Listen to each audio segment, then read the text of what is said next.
dans l'ordre, Laure Ferrier qui représente l'Union des communes forestières, Jacques Charon, maire de Watteville, et Paul Gare Baolé, architecte sur le projet de Halle. Monsieur le maire, voudriez-vous nous présenter le contexte de Watteville et comment vous en êtes arrivé à un programme de Halle? Bien sûr. Alors, vous me permettez tout de suite de réparer un oubli. Je salue mon président de Fédération nationale, Dominique Gerlier, président de la Fédération nationale des communes forestières. Donc, Watteville-la-Rue, commune située entre Le Havre et Rouen, en vallée de Seine, en plein cœur de parc naturel, dans un méandre de la Seine forestier, avec une forêt domaniale, des forêts communales. Et nous avions, au niveau de la municipalité, réaménager, réhabiliter un commerce local en cœur de village. Et notre choix était de réaliser un point d'accueil pour des randonneurs. Ce projet, nous avons décidé de le réaliser en bois, avec un schéma assez classique dans les premières idées, qui était soit un kiosque, soit une petite halle. Et puis finalement, chemin faisant en écoutant notamment des architectes, notamment ceux de l'école d'architecture de Rouen, eh bien, nous sommes partis sur un projet contemporain. Et ce projet contemporain, nous avons décidé de le faire en plus avec du bois local. Je vous l'ai dit, des forêts communales, une forêt domaniale. Eh bien, le parti pris, ça a été de s'appuyer sur ces forêts avec une réalisation pour encourager l'utilisation des ressources locales. Merci. Peut-être que Laure Ferrier, vous pouvez préciser comment vous accompagnez les communes forestières avec objectif d'utiliser du bois local dans leur réalisation.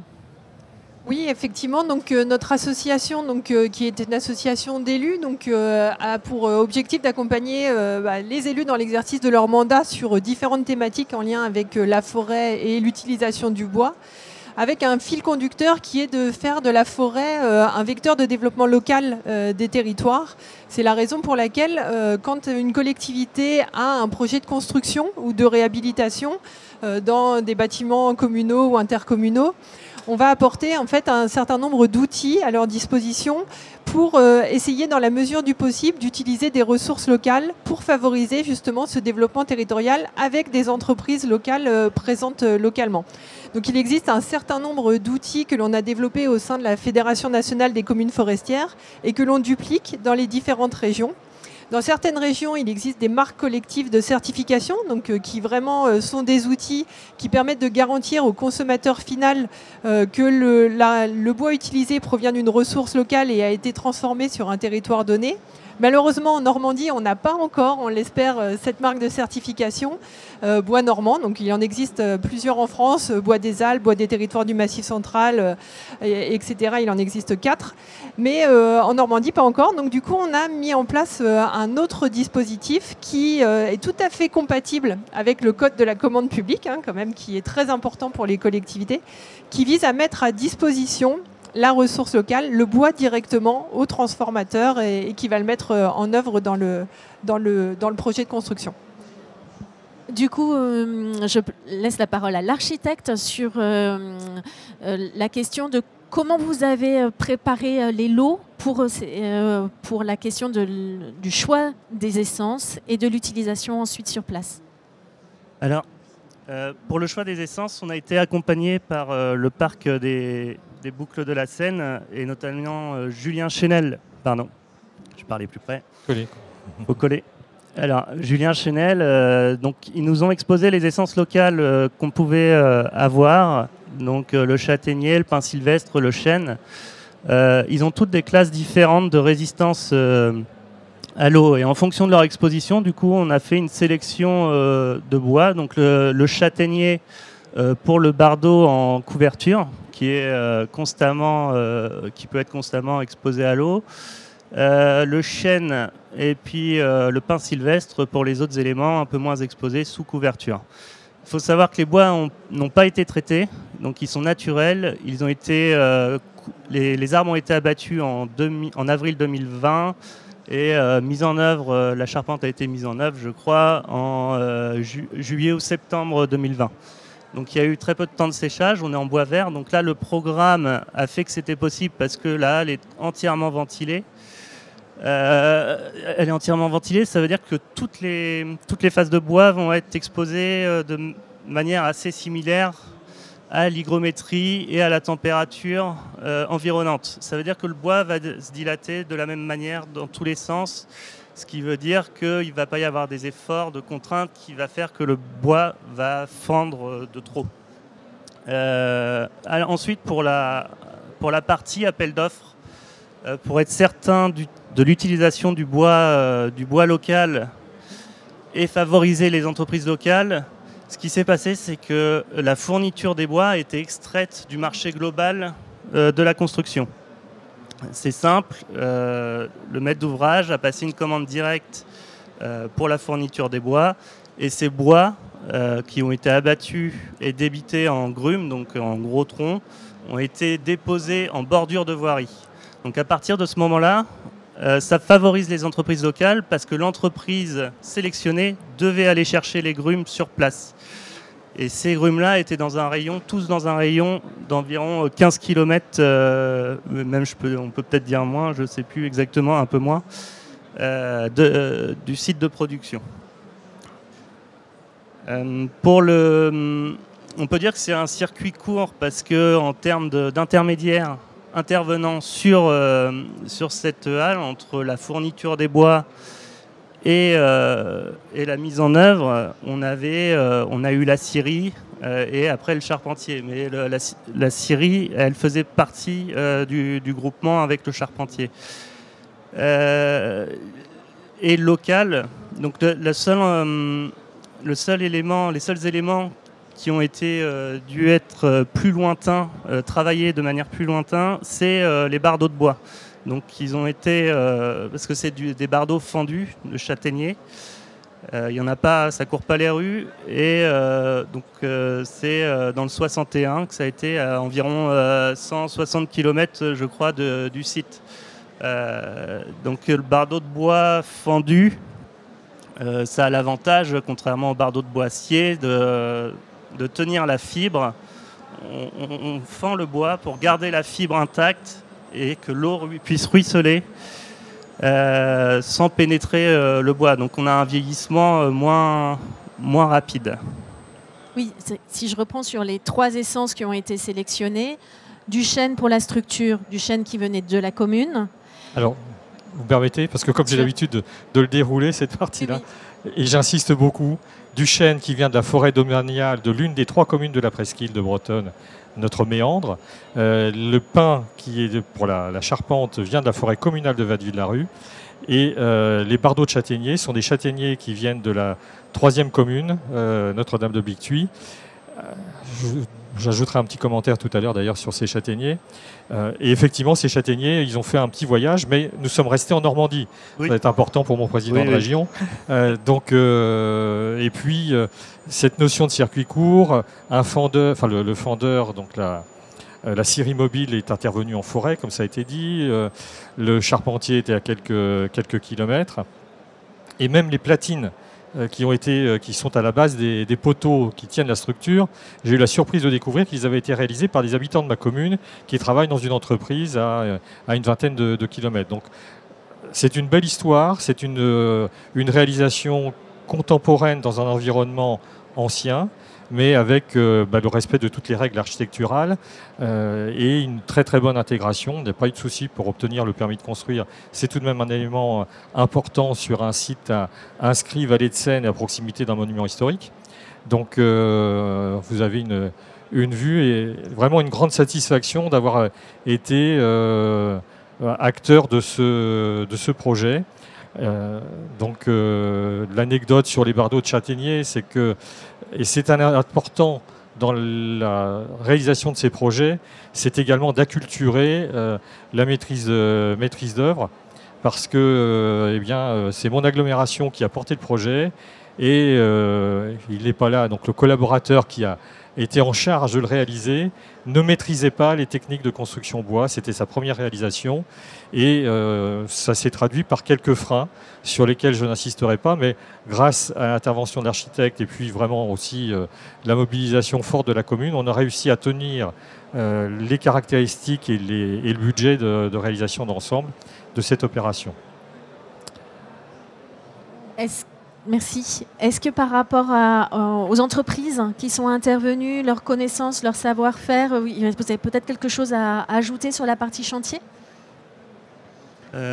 Oui, sur la partie chantier, du coup on a eu une entreprise qui s'appelle l'entreprise Rocher pour la partie charpente et couverture bois, qui est pour moi très intéressante parce elle m'expliquait un peu tout le phasage et surtout les contraintes que ça peut apporter la mise en œuvre de bois vert.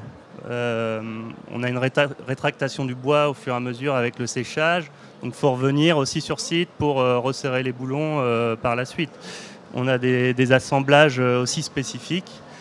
Ensuite, sur le bardeau de bois, ce que je vous ai expliqué tout à l'heure par rapport à la fibre du bois, en fait moi c'était la première fois que je faisais du bardeau de bois et évidemment j'ai beaucoup appris et on pose plein de questions dans ce cas-là. Tous les bardeaux ont été mis en œuvre vraiment collés parce qu'on a une rétractation du bois par la suite, donc il faut éviter qu'il y ait trop de différences. Laisser trop le jour entre les bardeaux. Merci. Monsieur le maire, est-ce que vous voudriez bien compléter sur l'usage ? Il n'y avait pas de halle avant à Watteville-la-Rue. Quelles ont été peut-être les surprises d'utilisation depuis que la halle est créée ? Oui. Alors, dès l'origine, l'idée était avant tout de permettre à des randonneurs qui sont nombreux en Vallée de Seine et dans le cœur du parc naturel, randonneurs à pied, en vélo, et également à cheval, puisqu'on a prévu la capacité d'accueillir des chevaux. Donc leur permettre d'avoir un abri, un endroit où il y a de l'information touristique, des circuits de randonnée. Et puis la fin de l'opération, l'équipement n'était pas encore inauguré.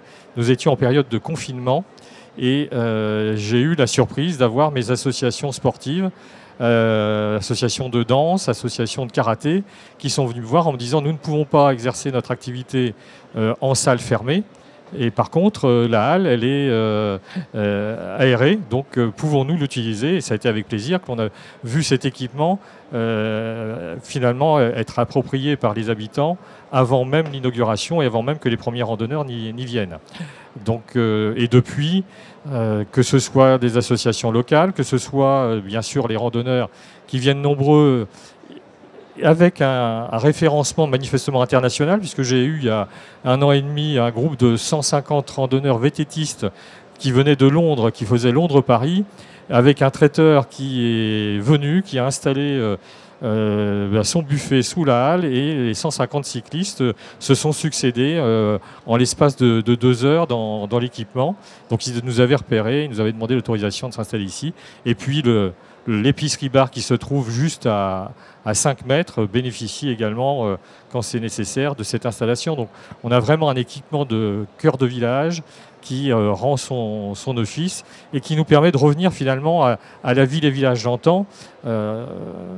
Vous l'avez un petit peu, je crois, soufflé tout à l'heure.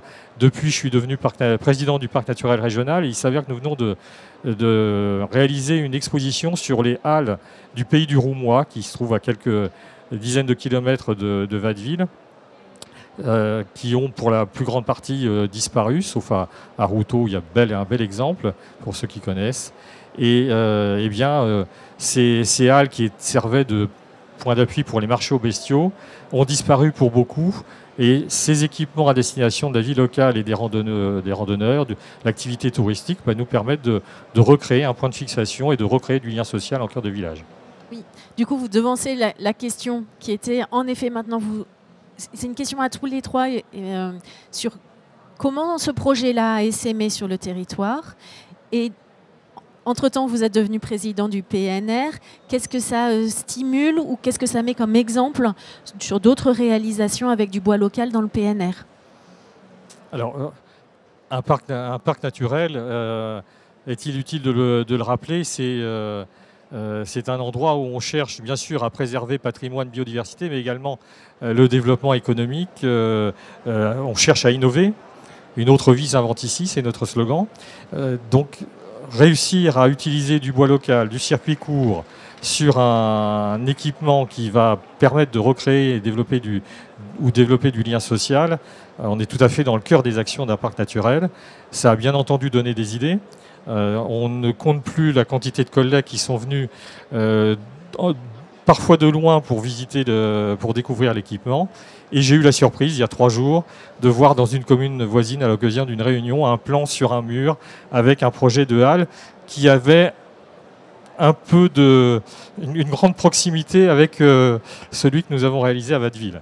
En mieux, bien entendu, en bénéficiant aussi du retour d'expérience. Donc oui, ça donne des idées et je pense que dans les années à venir, on aura une série d'équipements du même type pour permettre aux habitants et aux touristes de découvrir dans de meilleures conditions notre territoire. Très bien, merci. Peut-être l'Union des communes forestières a d'autres... Qu'est-ce que ça a généré pour vous aussi? En fait, c'est vrai qu'au sein de notre Fédération nationale des communes forestières, on a à cœur, bien sûr, d'accompagner les élus dans la réussite de leurs projets, de les aider à mener à bien et d'atteindre leurs ambitions. Mais on a aussi à cœur de faire la démonstration par l'exemple. Et en fait, justement, en s'appuyant sur des projets tels que celui qu'on a accompagné donc, sur la halle de Watteville, mais également dans d'autres projets en France, en fait, on s'en sert comme vitrine. On fait la preuve par l'exemple que l'on est tout à fait en France et même dans des régions où voilà, on n'a pas forcément une acculturation de la construction bois. Alors en Normandie, on l'a de par les maisons en colombage, mais pas forcément effectivement dans un tel style d'architecture. On fait la preuve par l'exemple qu'on est tout à fait capable d'utiliser du bois local dans des circuits de proximité avec des entreprises locales et de faire des réalisations exemplaires. Donc, le maire de la commune, Jacques Charon, donc, vous a dit qu'effectivement cette halle elle est visitée de très nombreuses reprises. On a d'ailleurs d'autres projets qui sont en cours à la fois sur le PNR mais sur d'autres communes, effectivement sur l'ensemble de la Normandie. Et en fait, justement, petit à petit, on va réussir à montrer, alors là c'est des halles, on a des projets également sur d'autres types de constructions, voilà, qui nous permettent de montrer qu'on est tout à fait en capacité, tout en respectant le code de la commande publique, d'utiliser du bois local et de se servir de la forêt, de la ressource locale, comme, voilà, je le disais tout à l'heure, un vecteur de développement local qui est important donc, pour les élus et pour la dynamisation des territoires. Et Paul Garbaolé, qu'est-ce que ça a changé dans votre pratique et dans la façon peut-être d'aborder d'autres projets depuis? Oui, alors nous on est principalement orienté sur les PME, industrie et parce que le secteur fait que et aussi on travaille pour les collectivités locales. Donc au Sénaglo, et là actuellement on est sur un projet par exemple à Saint-Eustache-la-Forêt de réhabilitation énergétique globale d'un complexe école-mairie sur lequel on envisage de pouvoir passer en bois local. On avait eu un échange il y a quelque temps déjà avec monsieur Chenel du parc à propos de ce projet, donc maintenant faut le mettre en œuvre. Et est-ce que du coup parce que là, il y avait une démarche de la part de la commune d'utiliser du bois local. Est-ce que dans cette proposition, vous êtes aussi accompagné par ça pourrait être accompagné par le PNR et par l'Union des communes forestières? Alors, par le PNR, a priori, M. Chenel m'avait dit qu'il n'y avait pas de problème, étant donné que Saint-Eustache fait partie de Cossenaglo, donc ils sont adhérents. Et après, j'ai pas fait la démarche auprès des communes forestières, mais je pense qu'effectivement... Cossenaglo est également adhérent de l'Union régionale des collectivités forestières de Normandie, donc il n'y a pas de problème. Donc il manque une petite rencontre complémentaire, voilà. Du coup. Donc on va prendre rendez-vous. Peut-être que soit il y a un mot de la fin, soit il y a des questions dans le public.